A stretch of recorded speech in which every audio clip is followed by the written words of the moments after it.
boa tarde. Hoje o tema do nosso programa é o tratamento penal dos indivíduos que têm distúrbio psíquico. Então, assim, eu conto aqui com a presença do Dr. Yuri Félix, que é advogado criminalista e professor de processo penal. Dr. Yuri, muito obrigada. Obrigado, Bárbara, e agradeço o convite e cumprimento a todos que nos assistem. Doutora Yuri, explica para quem nos assiste como que é, né? O indivíduo comete um crime, né? Ele é portador de uma doença mental, né? Eles têm que ser tratado ou punido, né? Como que é, doutor, isso com relação à lei? Veja, Bárbara, o indivíduo que possui algum distúrbio, alguma doença mental, esse indivíduo, a prisão não vai resolver o problema psicológico, o problema, o desvio que ele possui. De caráter, Não vai resolver. Logo, o Estado precisa atuar de uma maneira eficiente com relação ao tratamento deste indivíduo que cometeu um delito. Seja ele um delito simples, um furto, seja ele um delito que envolva uma violência, uma grave ameaça, como um roubo, até mesmo um homicídio. E muitos desses indivíduos acaba sendo constatado uma doença mental.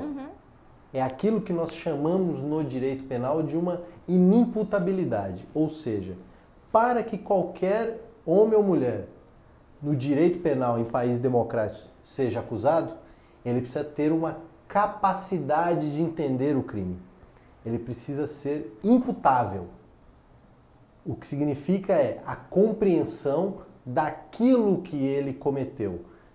Ele ter consciência que ele cometeu sim um homicídio, um roubo, um tráfico, um furto. E esses indivíduos que possuem determinado distúrbio, e isso, claro, entramos aí no ramo da psicologia, da psiquiatria, que quem identificará o nível de desvio, de doença, é o especialista, o perito.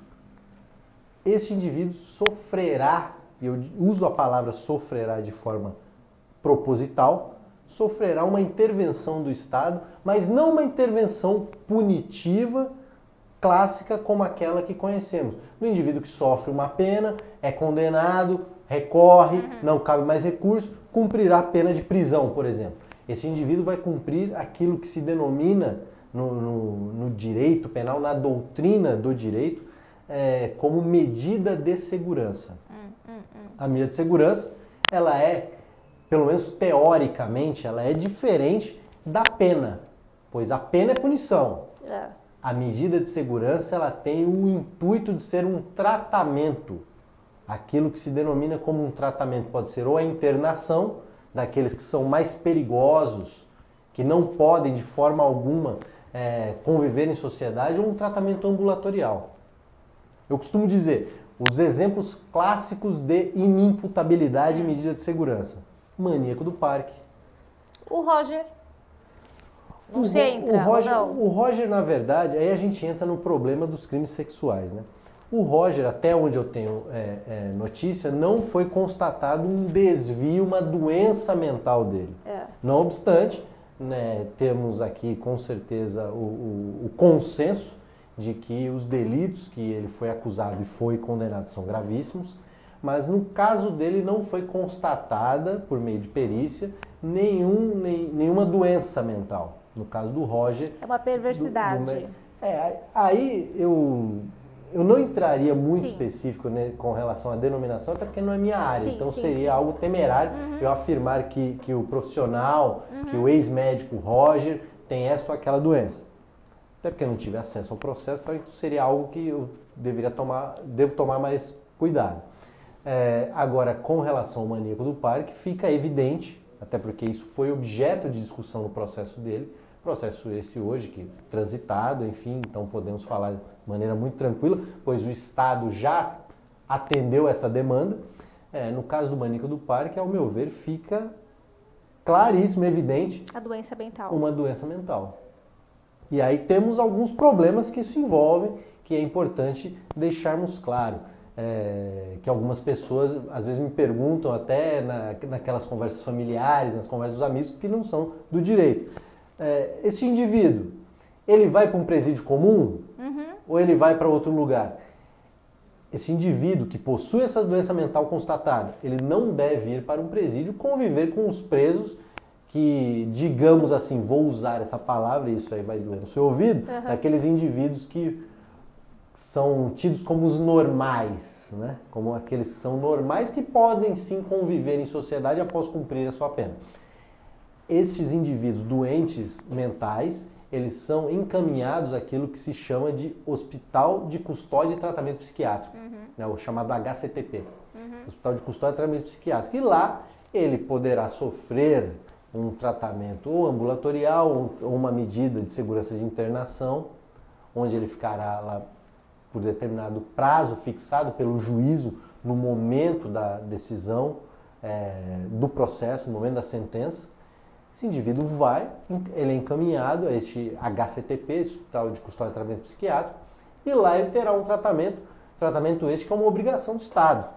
Até porque a Constituição diz a todos nós que o indivíduo, seja ele, aspas, normal ou não, ele tem direito à saúde, educação, cultura, segurança. Então, a medida de segurança, esse tratamento ambulatorial ou de internação, além de tudo, é um direito constitucional. Esse indivíduo internado, ele não perde os seus direitos pelo fato de ser constatada uma doença. Pelo fato de ser constatado que ele não tem condições de conviver em sociedade. E me tira uma dúvida, doutor Yuri. Então, ele é tratado dentro desse presídio? Sim, dentro desta unidade hospitalar, que é diferente do presídio. Tá. Aí temos duas modalidades. Na modalidade de internação, que são aqueles mais perigosos, maníaco do parque, homicidas em série, bandido da luz vermelha, né? São Chico Picadinho, homicidas em série. Sim, eles são tratados dentro desta unidade de tratamento psiquiátrico. Indivíduos com distúrbios leves. O que o senhor diz por distúrbios leves? São os indivíduos que são tidos... Faz o estupro, de repente? Não, esse vai para o normal. Aí nós tem aquele estuprador, que não é constatado uma doença mental nele, porque não são todos os estupradores que têm uma doença mental constatada. Aliás, a maioria dos indivíduos que cometem algum delito são tratados como não doentes. Isso que tem que ficar muito claro. Ou seja, a imensa maioria dos, por exemplo, estupradores não são tidos como doentes. O senhor sabe, doutor Yuri, eu trabalhei na Unifesp muito com as vítimas de violência sexual. E assim, a gente fazia uma leitura que os estupradores, eles tinham sido violentados na infância. Então assim, eles repetiam isso com o outro, algo que tinham sido, que passaram, que sofreram. Sim, É muito comum isso. Eu já tive a oportunidade de ler a respeito disso. Não é o tema do nosso programa, mas eu tenho muita profundidade. Eu tenho um livro escrito sobre crimes hediondos, e o crime de estupro é um crime hediondo, mas assim, eu abordo o tratamento mais da perspectiva penal e processual penal, até por uma questão de não ser a minha especialidade. Pessoalmente, eu acredito sim que o indivíduo que comete determinados crimes, sim, ele tem para dizer o mínimo, ele tem algum desvio. Sim. Mas isso é uma opinião particular, é uma opinião baseada em algumas coisas que eu já li, mas digo, não é a minha especialidade esta abordagem do tema. Mas, como eu havia dito, os indivíduos que são tidos como desviantes do ponto de vista mental, psicológico, esses indivíduos podem sofrer a pena de internação, que ficam lá nesse hospital de custódia 24 horas, ou eles podem sofrer um tratamento ambulatorial. O tratamento ambulatorial, ele vai até um determinado local do estado, um posto de saúde, um CAPS, com uma certa periodicidade, diária, semanal, enfim, que será estipulado por meio do perito médico, e lá ele terá este atendimento, esse tratamento. Qual o critério? O critério é aquilo que a doutrina chama, a doutrina penal, o direito penal chama de periculosidade. É um critério muito debatido, muito polêmico, é um critério que os penalistas dizem que qual é um critério objetivo, quais são os critérios para se estabelecer o critério. Problemático, é algo problemático dentro do direito penal, sim, mas o critério é a periculosidade, ou seja, indivíduos que cometeram crimes com maior dano social, invariavelmente, e constatar a sua doença mental, invariavelmente são internados. Aqueles indivíduos que cometeram pequenos furtos, enfim, crimes tidos como mais leves, sofrem um tratamento ambulatorial, ou seja, não sofrem esse tratamento de internação. É isso. E me diz uma coisa, doutor Yuri, assim, quem recebeu essa medida de segurança, qual que é o prazo de duração dela? Isso é um problema também no direito penal brasileiro. Ela tem um prazo mínimo. Esse prazo é estabelecido pelo Código Penal. Esse prazo pode ser de 1 mês, pode ser de até 3 anos, mas não tem um prazo máximo. E isso acarretou diversos problemas práticos no direito penal brasileiro, no sistema de justiça criminal do nosso país. Um documentário que eu recomendo muito a você e aos colegas que nos assistem, e esse é um documentário que está no YouTube, facílimo acesso, é um documentário chamado A Casa dos Mortos.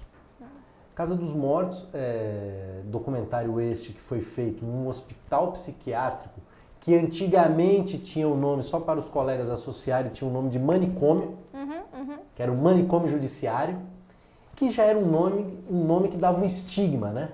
Um nome que dá um estigma porque as palavras elas têm significado. E era um nome estigmatizador, né? E por isso foi substituído por Hospital de Custódia. Este é um documentário que ocorre neste manicômio judiciário em Salvador. E lá nós temos um indivíduo, por exemplo, e vários indivíduos que cometeram pequenos furtos, mas que estavam lá há 25 anos.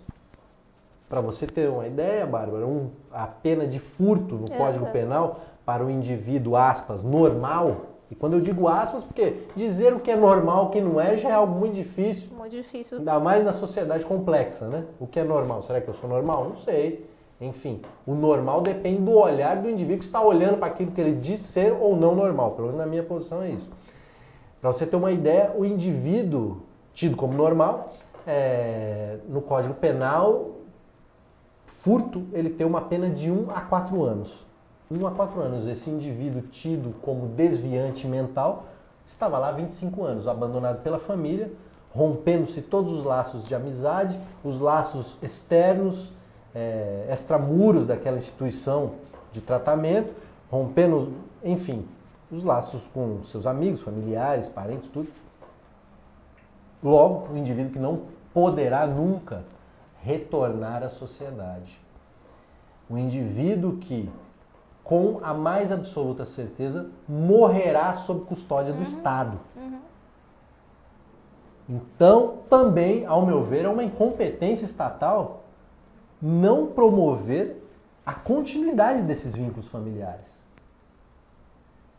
Mas isso é um problema também que reflete no Código Penal brasileiro. Nós não temos um prazo máximo dessa medida de segurança.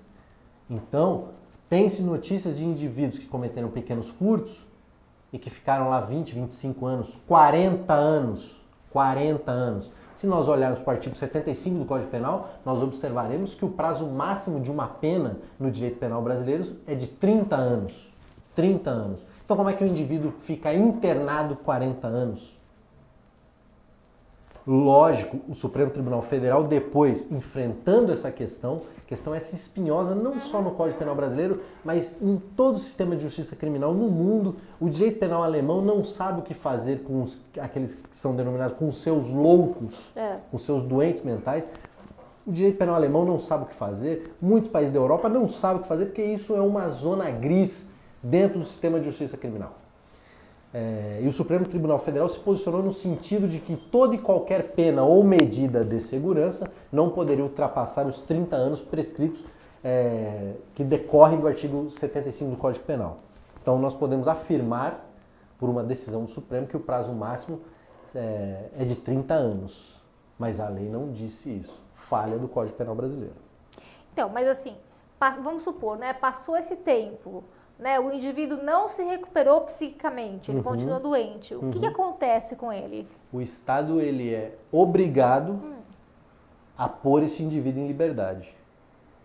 Para mim, temos um problema estatal que é o indivíduo que está sob custódia do Estado durante 30 anos. Esse Estado não foi capaz de tratá-lo para que ele pudesse voltar a conviver em sociedade durante 30 anos. Então, temos 30 anos de incompetência do Estado. Mas, respondendo a sua pergunta, esse indivíduo não poderá ficar lá indefinidamente. Indefinidamente. Ele terá que ser colocado em liberdade. É um direito dele, não é um favor do Estado. É um direito que a Constituição e os tratados internacionais de direitos humanos asseveram a ele. Não se trata de um favor ou porque o Estado quer. Mesmo que, de repente, ele possa voltar às ruas e delinquir. E delinquir novamente, mesmo. E isso nós podemos afirmar, é lógico, Bárbara,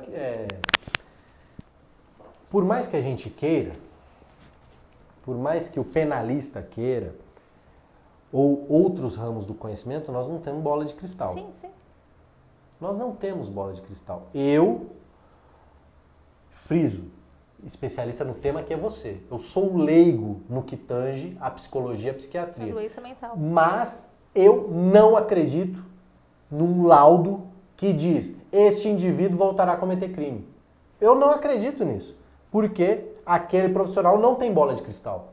Ele não pode afirmar isso. Isso pode ser uma probabilidade, mas nunca uma certeza. Mas o profissional Nunca pode uma estar certeza. sugerindo que pela dinâmica do indivíduo Indica-se que ele sugerindo, porque na verdade o profissional sugere o psicólogo, né? Ele não aponta, ele não afirma, ele sugere com o laudo para o juiz. Eu já vi sentenças de juízes, que inclusive foram objeto de recurso, em que uma das argumentações do recurso foi o questionamento que se o juiz era psiquiatra ou se ele tinha bola de cristal.